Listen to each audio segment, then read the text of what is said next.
Commission resumes. In future, I don't want any photographers sitting in the well of the chamber. Certainly not just after we've adjourned or when we're trying to come back.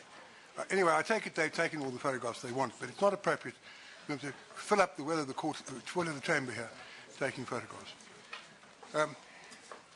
Commission resumes. You're still under oath, Mr. Ramaphosa. Mr. Budden. Thank you, Chair.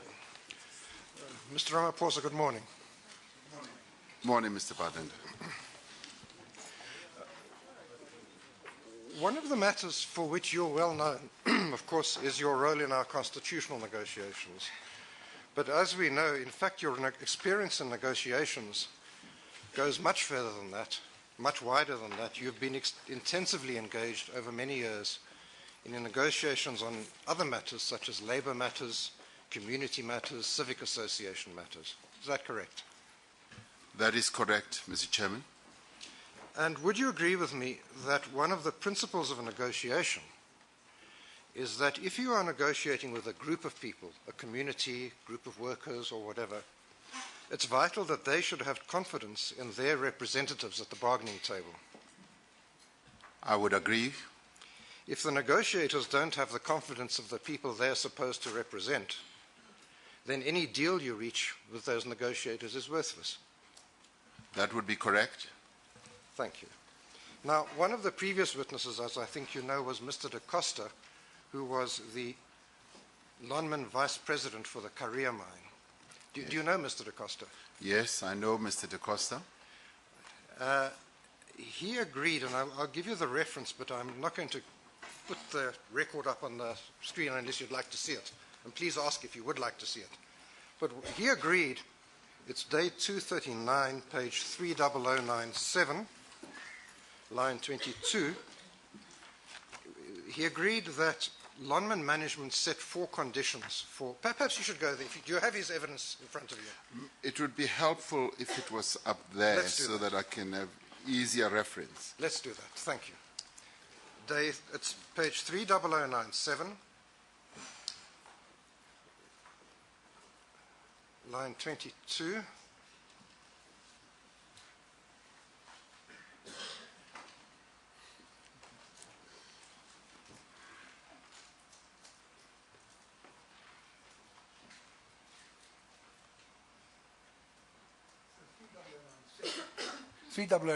There we are. Line 22. And I say to Mr. Da Costa, management set 3 preconditions. You've got to lay down your weapons. Then I correct myself, 4 preconditions. You've got to lay down your weapons. You've got to leave the koppie. You've got to go back to work. And you've got to speak to us through NUM. Otherwise, management wasn't prepared to speak. That's right. And then Mr. Da Costa says those were the conditions that were laid down. Yes. And I want to ask you some questions about the 4th condition, the condition that any discussion with the strikers would be through the NUM. Now, firstly, was it the Lonmin board that decided that Lonmin management should take up this position? And was the board consulted about that? No. No such discussion, to my recollection, happened at the board in relation to this matter. Yes. Do you know who took that decision as to what the preconditions would be for negotiation? I do not know, but I would guess it would have been at the executive management level. And you don't know whether it was discussed at a meeting of the Executive Management Committee or whether it was discussed amongst members of the Executive Management? I would not know, Mr. Chairman. Then, as I say, I'd like to examine the refusal to talk to the strikers except through the NUM. Yeah. Could we have the record day 36? That's the evidence of Mr. Kwilichana of the NUM, whom I'm sure you also know. Yes, I know him.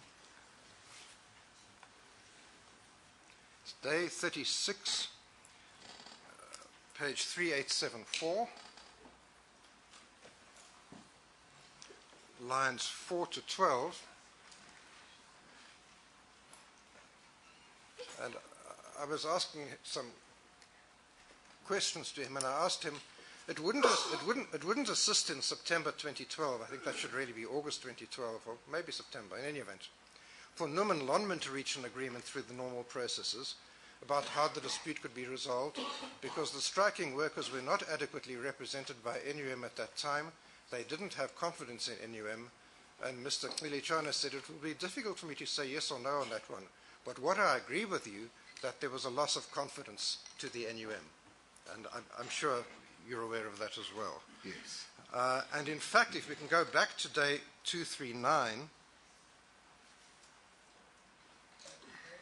page 30101. Now we have it on the screen. No, 30101. 30101, line 10, you'll see that Mr. Da Costa asked a series of questions about it, which during the course of our examining what the cause was or the symptoms were of that hostility or that problem. And if we can just start at line 10, what I put to him, there was a physical confrontation on Saturday the 11th of August when strikers marched to the NUM offices. And then line 14, some of the strikers who marched on the NUM offices were armed with dangerous weapons. Line 18, NUM officials fired shots at the strikers. They injured 2 of the strikers, and at the time the strikers thought that those 2 of their members had been killed by the NUM officials. At line 23, it was a source of great anger on their part because they thought that their members had been killed by union officials. Can we go on further down? Line 7, the strikers repeatedly, perhaps I should record that that wasn't true, that in fact the strikers had not been killed by the NUM officials who fired shots. There were 2 people injured, but no one was killed. Okay. Line 7, the strikers repeatedly said that the reason they were carrying dangerous weapons was that they feared that NUM members would attack them and that they wanted to defend themselves. And Mr. Da Costa makes the point that's what they said. He doesn't acknowledge that that was true. Then a bit further down, line 20, the NUM was trying to persuade workers to go back to strike. Mr. Da Costa said, persuade workers to go back to work. Yes. I beg your pardon. Mr. Da Costa says, yes, they were at the time. I put to him to break the strike, and he says, that's correct. I think it was an unprotected strike. They wanted their members. Could we continue?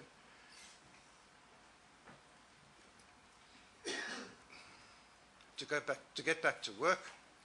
The strikers were very angry about it. Some of the strikers attempted to prevent workers, including NUM members, from going to work, and the strikers killed some of the Lonmin employees. Now, I think you'll be, and Mr. Julius Langer seems to have been killed for going to work. I think you'll be aware of that general background to the matter, if not all of the detail. Yes. So there was, when one says that the strikers, when Mr. Cilichana agreed that the strikers didn't have confidence in the NUM, we see that there were multiple causes of that, and it was a deep-seated problem. It wasn't a superficial problem. Yes. And then we also see, could we go to day 239, page 30091,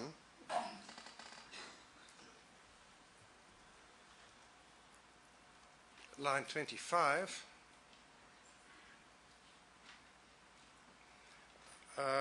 what Mr. Da Costa says... I think you should start reading your question, starting perhaps at line 19. No, I'm reading a slightly different aspect, Chair. I'm not dealing with the line 19 points. Can I go to line 4 on page 30092? Unless, Chair, you want it, but I just thought to understand the answer that you referred to, one had to know what the question was. Yes. Now, 30092, line 4, I say to Mr. Da Costa says, the NUM's position was, this is not our situation. We are not getting involved in this. It's for the company to. And then I say to him, so NUM weren't an obstacle. I say, NUM weren't an obstacle. They said it's not our business. And Mr. Da Costa says, yeah, they weren't really prepared to get involved in it. And that, too, is consistent with what Mr. Cilichana said when he said the NUM had no principled objection to Lonmin talking directly to the strikers, not through them. I don't know whether you're aware. Are you aware of that? No, I was not aware of that. Right. Right. Now, by the 15th of August, the strikers had killed 5 of their co-workers. They'd been involved in a clash with the police in which 5 more people were killed, 3 strikers and 2 police officers. And it was, as you've said, it was a very serious situation. Yes. I want to suggest to you, 10 people had died, Yes. and there was a real risk of further violence and further death. Indeed. Under those circumstances, was there not an obligation on Lonmin to be flexible and adaptable and to try every possible means of avoiding further violence? Yes, I would agree. In fact, Yes. all parties needed to do whatever they could to avoid further death and violence. And that also behoved on Lonmin, on the police, on the unions, and indeed everybody else who could have had some impact on making sure that the situation does not deteriorate, needed to do something. Yes, that's very fair, I think. I want to suggest to you that the Lonmin position, that they would talk to the offer that they would talk to the strikers, but only through NUM, was an empty offer because any such talks would be useless. I would tend to agree in view of the fact that the workers had lost confidence in the NUM. Yes. And I want to suggest, we don't know, of course, what would have happened, what if. But I do want to put it to you that it's possible that if Lonmin had taken up a more flexible stance, the further deaths on the 16th of August might have been avoided.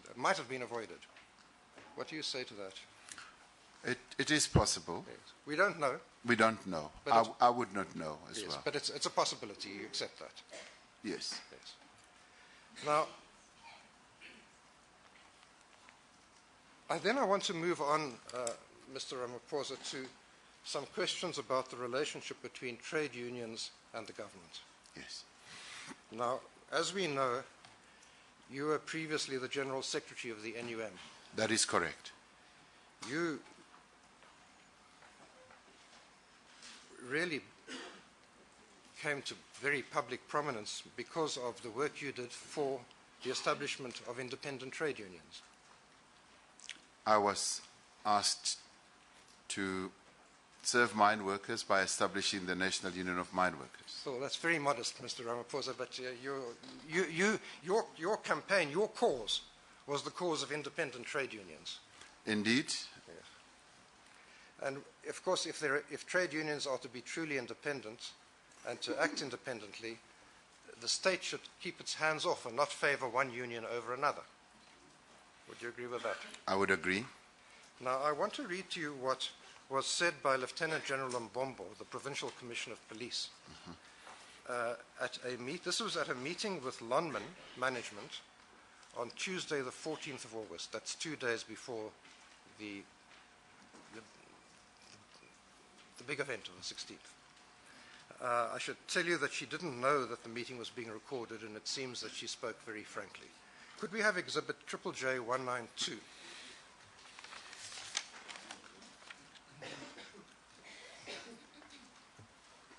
And could we go to page 8 of that?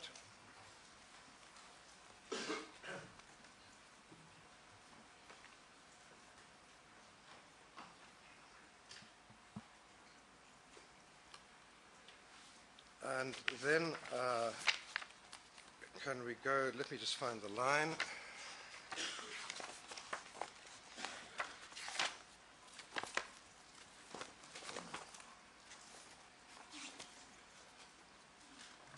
Right, could we go to line 50?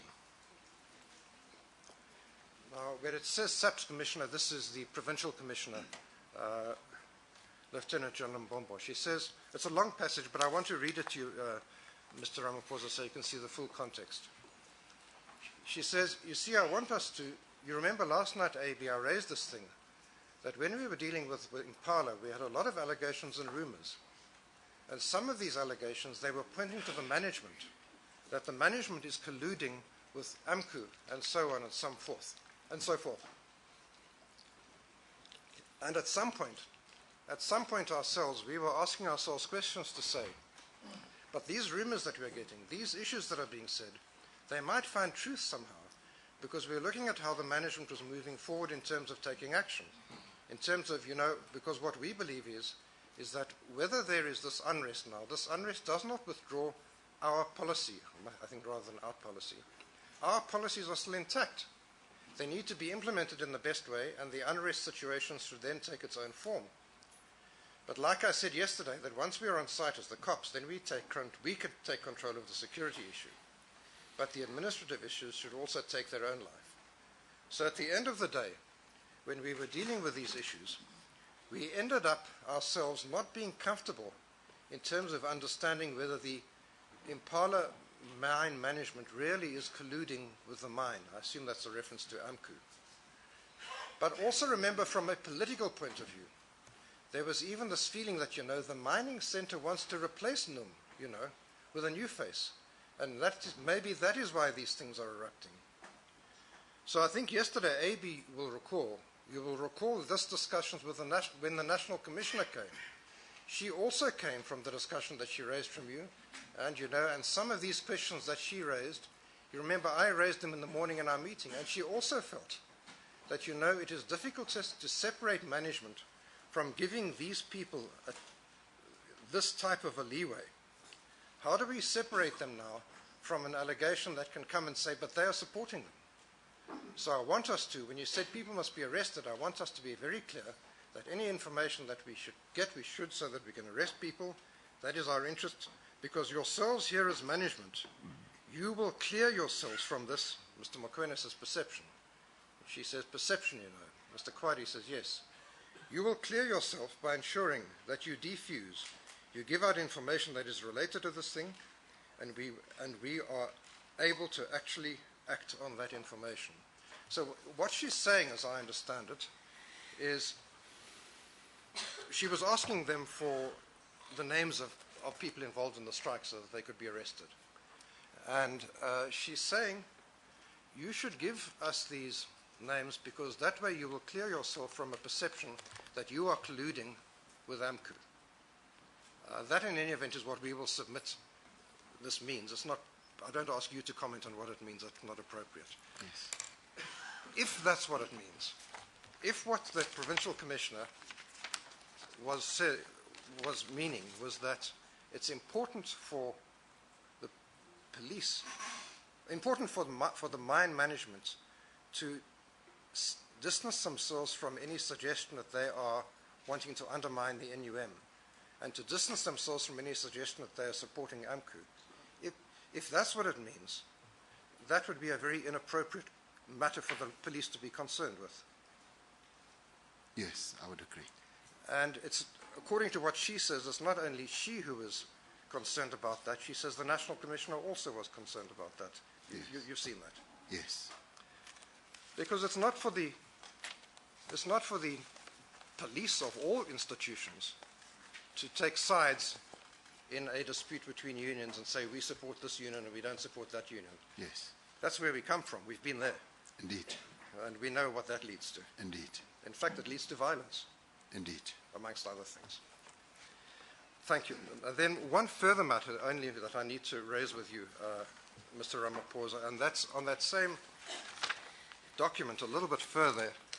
You'll see towards the foot of that page, she refers to the fact that the minister had a call from Mr. Ramaphosa. I'm not going to deal with that. You've spoken about that, and no doubt other people may want to ask you questions about it. But I want to go to the next, up please to page 10.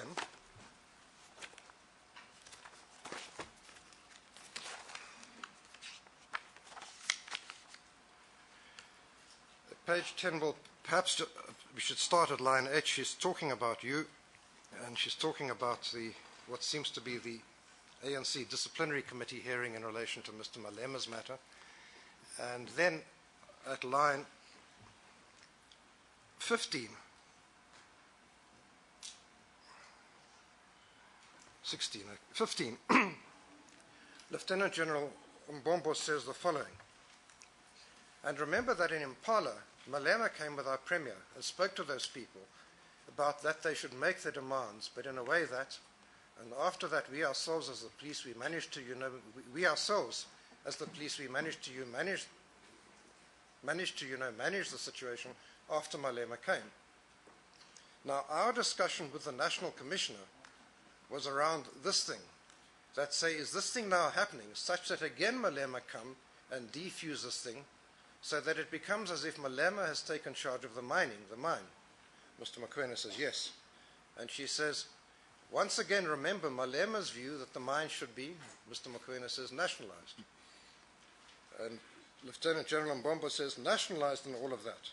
So it has got a serious political connotation that we need to take into account, but which we need to find a way of defusing. Hence, I just told these guys that we need to act such that we kill this thing. And Mr. Mokoena says immediately, yes. Now, again, what we are going to submit to the Commission, and I don't ask you to comment on it, is that what she is saying is that they should put an end to the situation at the Kopi quickly before Mr. Malema comes, because if Mr. Malema comes and it's then settled, he will get the credit for settling it. I don't ask you to comment on that. That's not for you to say. Yes, indeed. But if that's what it means, would you think that's an appropriate consideration for the police to take into account in making their plans? I would not think it is appropriate. And he says that the matter has a political connotation because Mr. Malema is in favor of nationalization. She says, I beg your pardon. She says it has a political connotation because Mr. Malema is in favor of nationalization of the mines, and so therefore this has a political connotation. Is the question of nationalization or non-nationalization of the mines a matter which you think the police should take into account in deciding on their operational plans? No, I would not think so.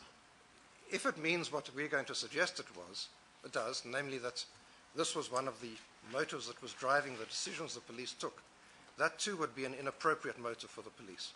You agree with that? I would agree. And according to what she said, the National Commissioner too was holding that view. But again, you can't comment on whether I can't comment on it. You can't comment on the views of the National Commissioner. Indeed. Thank you, Chair. I have no further questions. Thank you, Mr. Madden. The LRC? Thank you, Mr. Chairman. I will be doing the cross-examination for the Legal Resources Centre. I don't think you prepared before us before, so can you please spell your name for the benefit of the transcribers of the record? I have, Mr. Chairman, but I'm happy to repeat my surname. It's NGC UKAITOBI. You're going very fast. NGC? NGC UKAITOBI. Mukaitobi is the surname.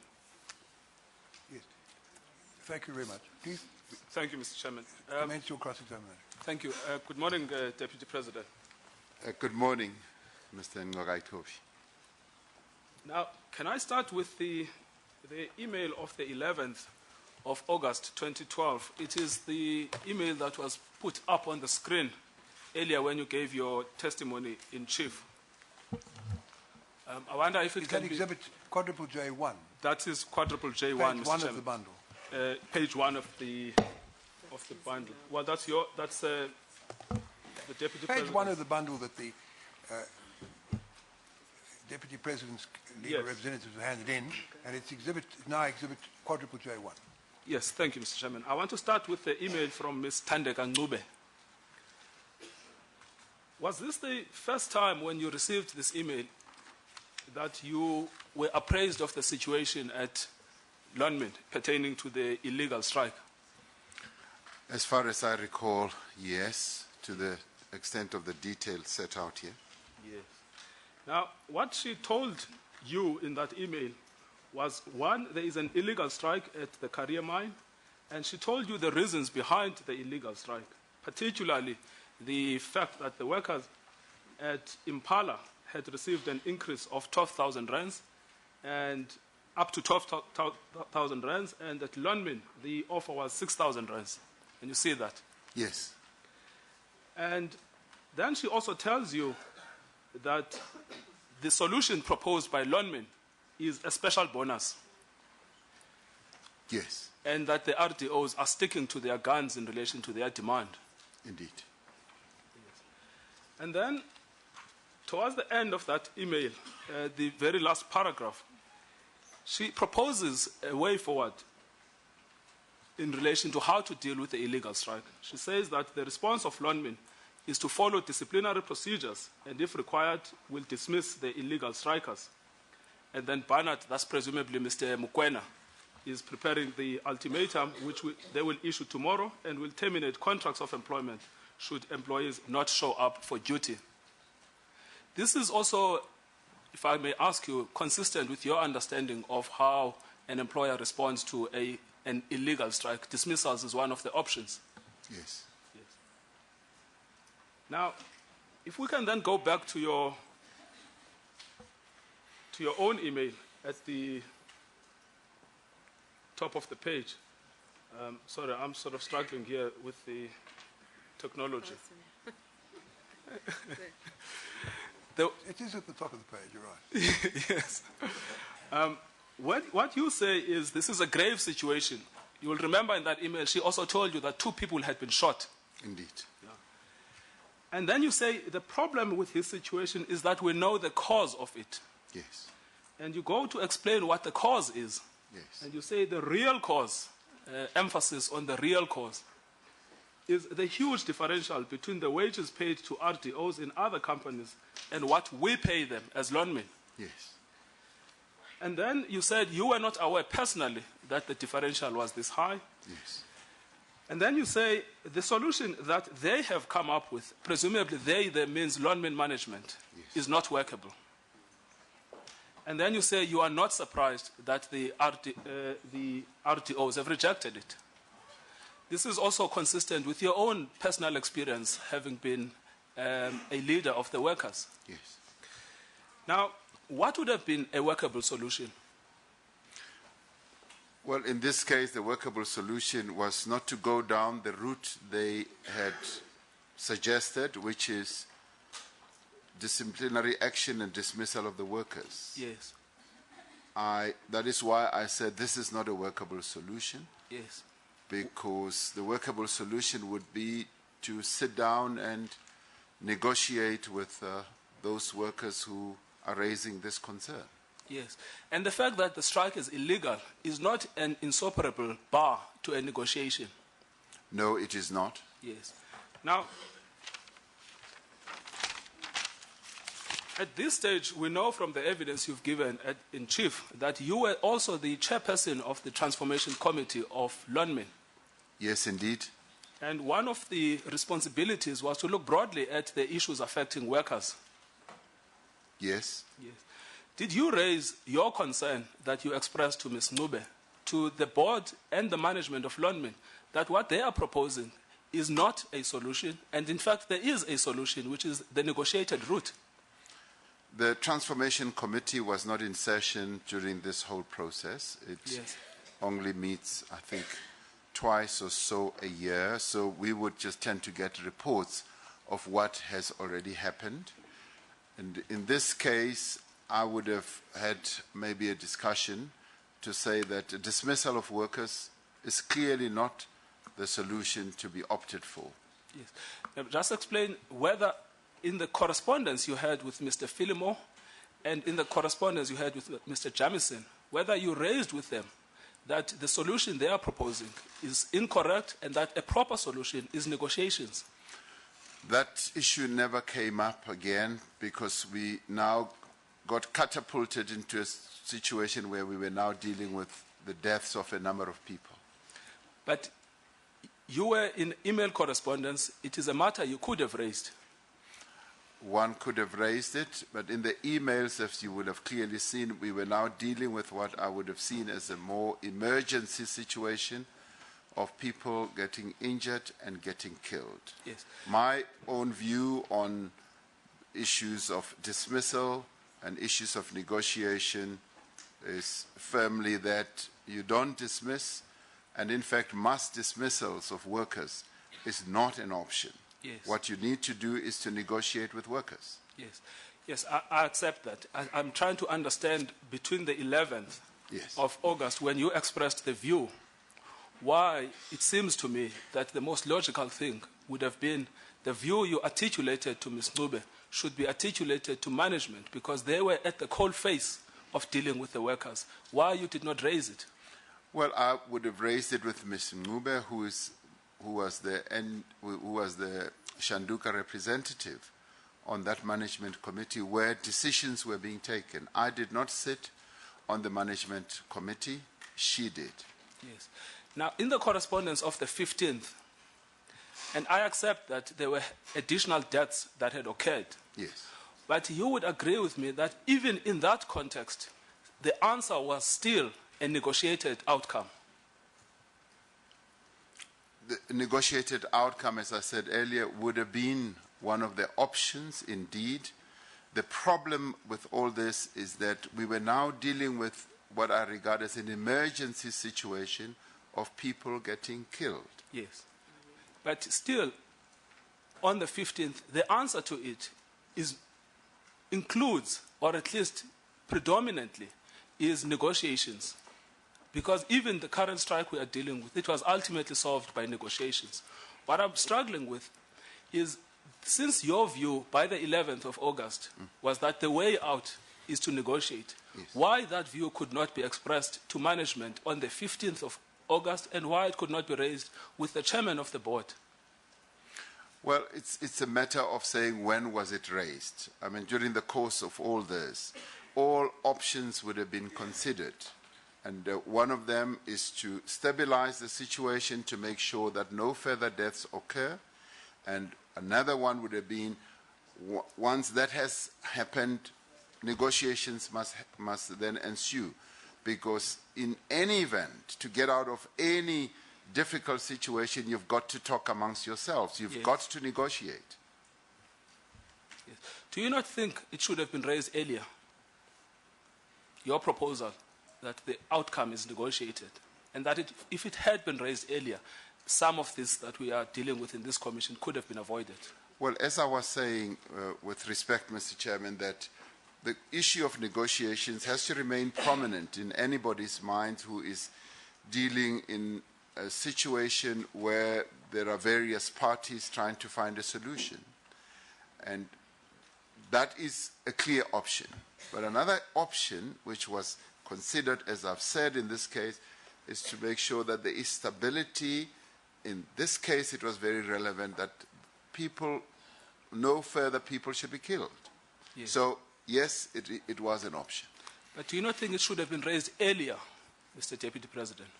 Well, as I understand it, there were discussions that happened, and people on the mine, and I don't know to what extent they may have come here to testify, would have attested to the fact that there was continuous talking and negotiation.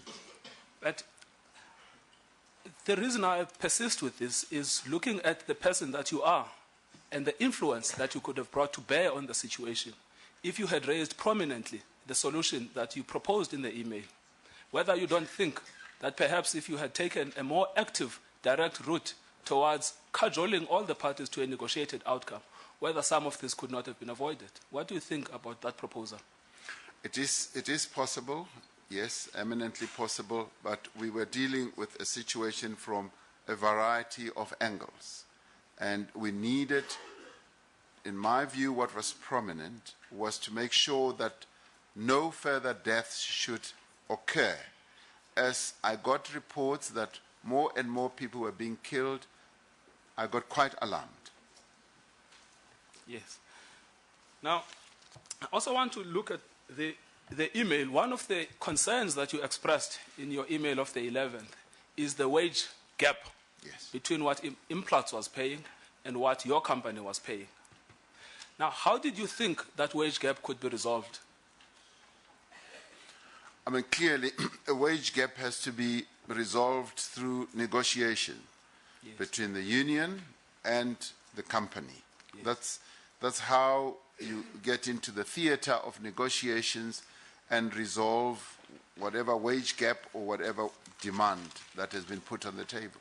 Did you think Lonmin should have upped its offer. Once I looked at the differential, Yes. and I looked at it in two ways. The first cut was what I was given, and I was quite concerned that there was a gap, a huge gap as I perceived it. But later, when I asked for further information and looked at the differential, I found that when all the key elements of the pay levels were given, it was in the ballpark figure. The three companies had minor differences here and there. In one case, Lonmin paid slightly better on, I would think, the living out allowance, or slightly better on something else. So they seemed to level out, but the first cut is what concerned me. Yes. Did you think in relation to the first cut that Lonmin should have upped its offer? I thought that they needed to sit down, yes, clearly, and negotiate this matter, yes. And in the negotiation, they should make an offer to the workers upping their proposal. That would have been a matter that would have arisen between discussions between the management as well as the workers, and that would have come out in the mix. Yes. Now, I want to stay with this theme that the real cause of what transpired is the wage gap that you spotted perceptively, given your own experience. Yeah. Now, you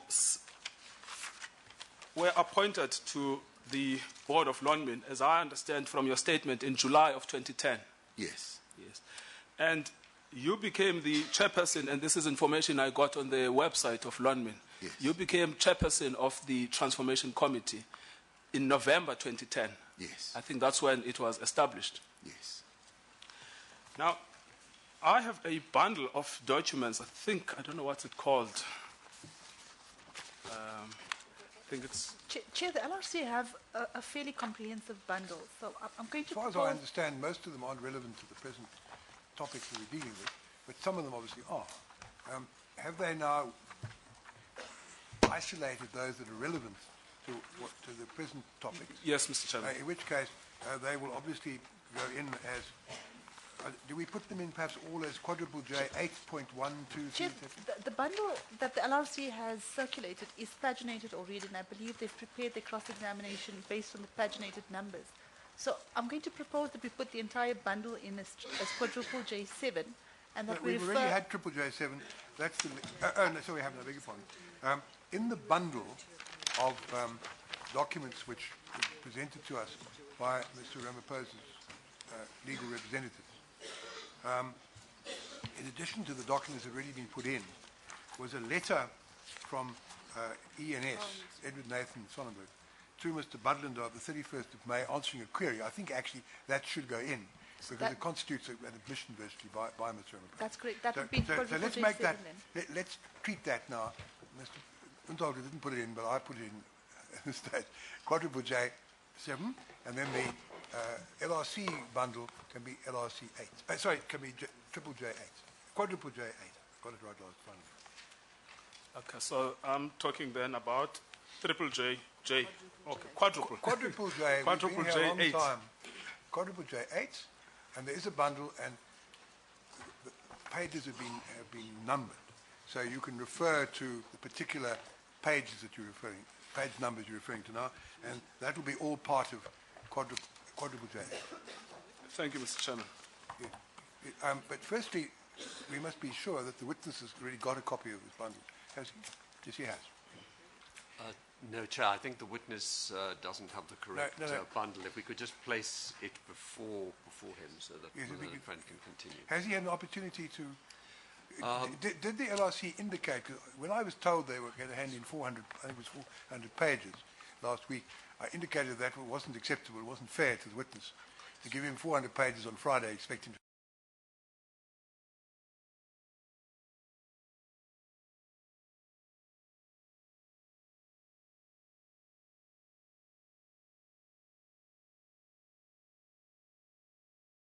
Hasn't had an opportunity, but I think the learned friend should proceed, and if the Deputy President requires a little time to familiarise himself with it, we can take that time.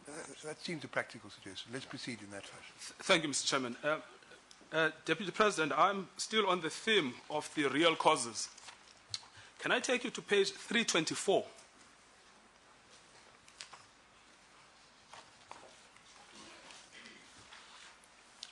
Yes.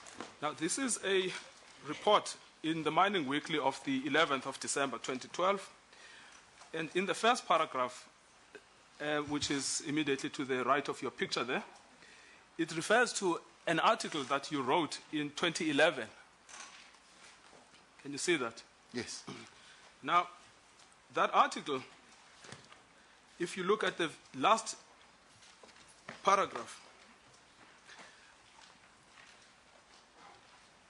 you say the current turmoil in the mining industry, he believed, was in large measure the result of the inability to attend adequately to the economic and social needs of the people most directly involved in the mining industry, namely the workers and the communities that hosted them. Yes. So by 2011, you already held the view that the labor instability was directly caused by the failure of mining companies to address the social conditions of the workers. Yes. Is that the view that you still hold? Yes, I still hold that view. Yes. Now, And in fact, I would say this is a collective responsibility.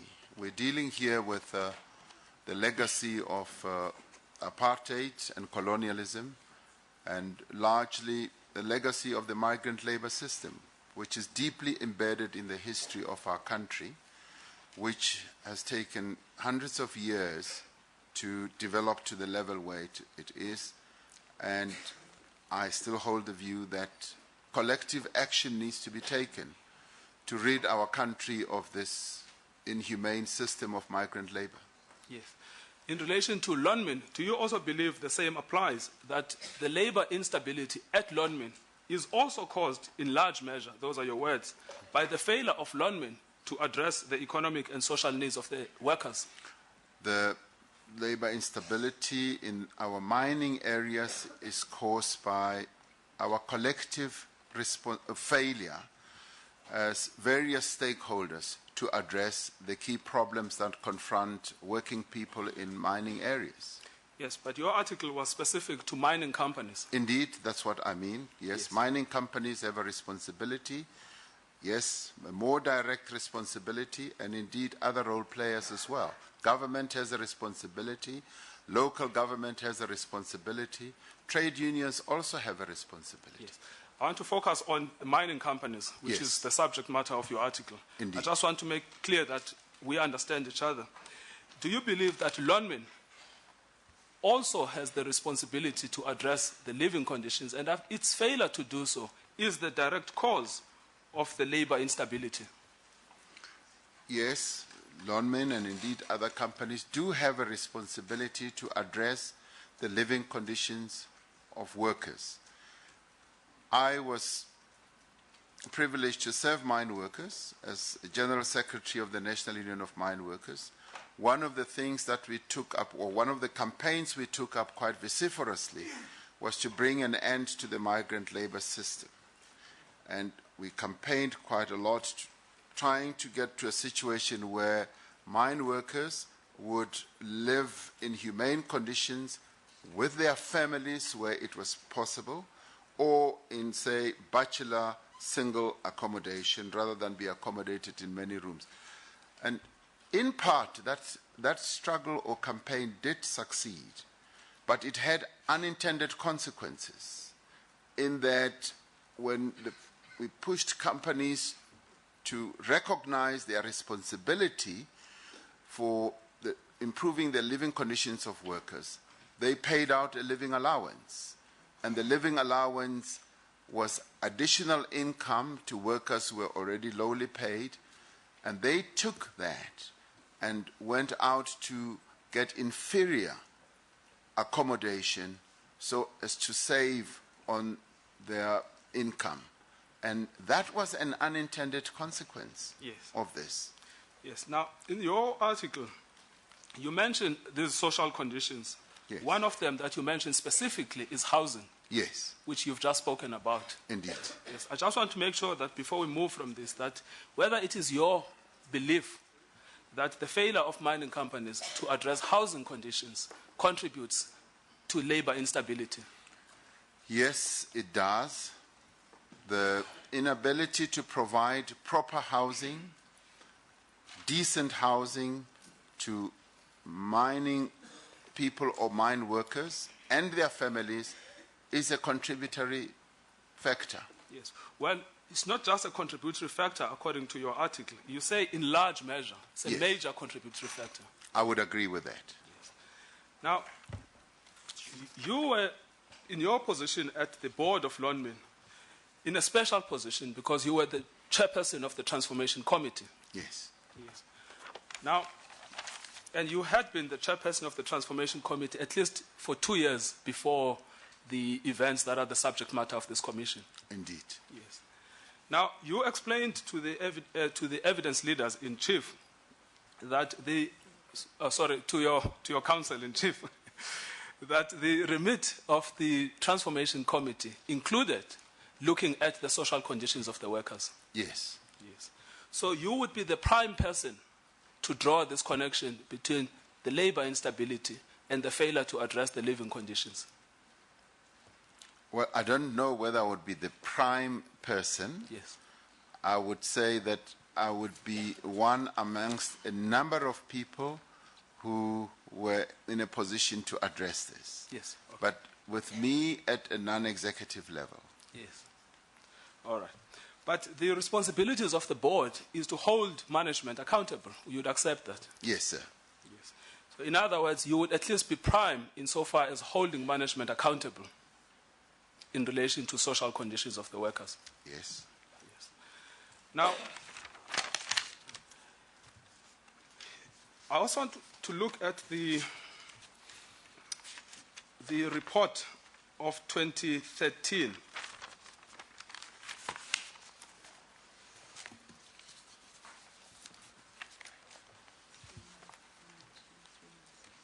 Is this in your- 392. Is this in your bundle and what page? The specific page is 396. In fact, you can start at 392. That's the specific page that's been isolated for reference. That is the annual report of 2013. Chair, I'm not certain that we have this document in the documents given to us by the LRC, and I don't think it will be in the bundle we've given to the Deputy I've got an President. idea that when I arrived this morning, I was given 3 pieces of paper, which I think should have been in the bundle and weren't. And it looks to me, I didn't bring them with me because they're in the chambers we were using. This is not one of those pages, Mr. Chairman. So, no, I'm wrong. My colleague, Advocate Hemraj, bought her copy. And it doesn't include this page. Yes, indeed. It goes as far as 377 and then 37A, and there's a 218A and a 218.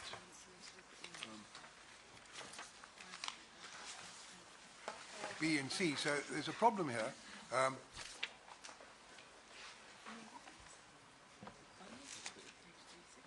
The bundle stops at page 366, I'm informed.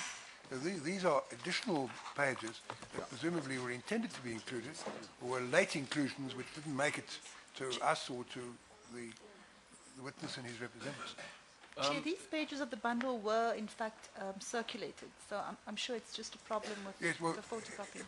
Over the weekend, electronically, we received a whole batch of documents from the LRC, which I didn't have time to go through. I assumed I'd get a hard copy this morning, but it may well be that these pages were part of those that were sent electronically during the weekend. But one can understand, if this is the case, why Mr. Ramaphosa and his representatives aren't aware of this as he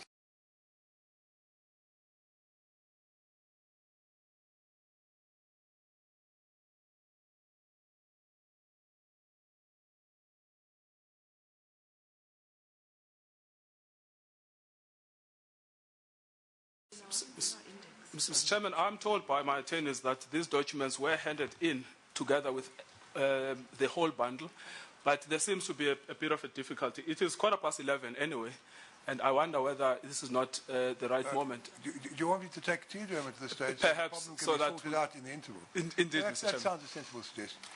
I just want to repeat what I said earlier, that it's not appropriate for photographers to congregate here in the well of the chamber while we are entering it or leaving it. I understand they've got responsibilities to their newspapers and so on to take photographs. And I wouldn't want to stop that. But please have some regard for our convenience and the convenience of the practitioners involved and the witness in entering and leaving the chamber. We'll now adjourn for quarter of an hour. Thank you.